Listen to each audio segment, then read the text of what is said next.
Si è svolta ieri la 22esima edizione della mezza maratona della Concordia ad Agrigento, una classica corsa di oltre 21 km che si è snodata tra il lungomare di San Leone e la successiva Valle dei Templi, passando dal Tempio della Concordia. L'edizione di quest'anno ha visto la partecipazione di circa 1000 atleti, con la partenza e l'arrivo al lungomare Falcone Borsellino per il Viale delle Dune. La mezza maratona è una gara competitiva di circa 22 km della Concordia Sicilia Running, organizzata dal Lions Club Agrigento OS. Per gli appassionati del running la gara ha rappresentato un connubio unico tra sport e patrimonio storico-culturale, con il percorso che ha toccato siti di straordinaria bellezza.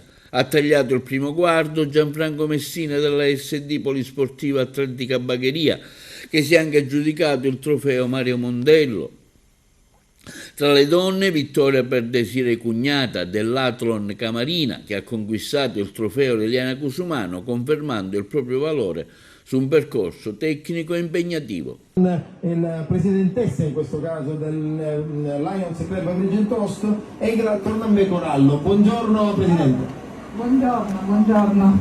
Oggi il podismo si riunisce in questa splendida cornice di Agrigento che metaforicamente ne diventa la capitale grazie alla sinergia delle istituzioni, delle associazioni dei cittadini.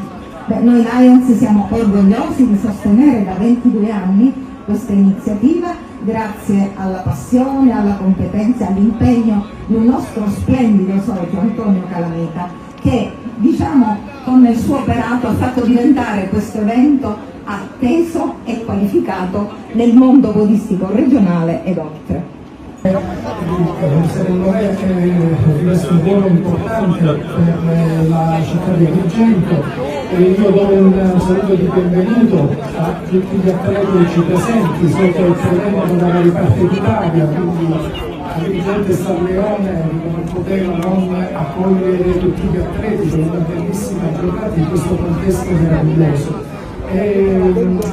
Io volevo anche dare un applauso all'associazione che anche quest'anno ha dato prova di aver messo su un'iniziativa di livello importante, di alto livello e che dà lustro ovviamente non solo alle discipline sportive che si praticano in questo territorio, ma soprattutto per quella capacità di fare squadra, sinergia con le istituzioni e fare sì che anche in una giornata domenicale, una giornata particolare come la Domenica delle Palme, si possano contemperare le esigenze della cittadinanza e quelle ovviamente di chi ospita le iniziative sportive. Quindi questo lo abbiamo traguardato e quindi è un ottimo successo di squadra. E noi chiaramente non possiamo che ringraziare lei chiaramente nella sua persona, appunto quale prefetto della provincia di Agrigento, ma anche tutti i collaboratori che hanno poi messo in cantiere tutti gli atti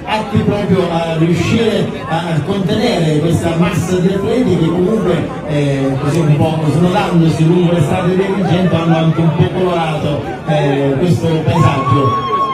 Sicuramente il ringraziamento deve essere rivolto necessariamente ed è un atto doveroso a tutti i rappresentanti delle forze di polizia, a tutti coloro che operano su strada, tutti i volontari, le associazioni di protezione civile e tutto quell'apparato che sta dietro ad ogni evento e che consente che si possano organizzare questi eventi in totale sicurezza e quindi non solo dei cittadini ma principalmente degli atleti.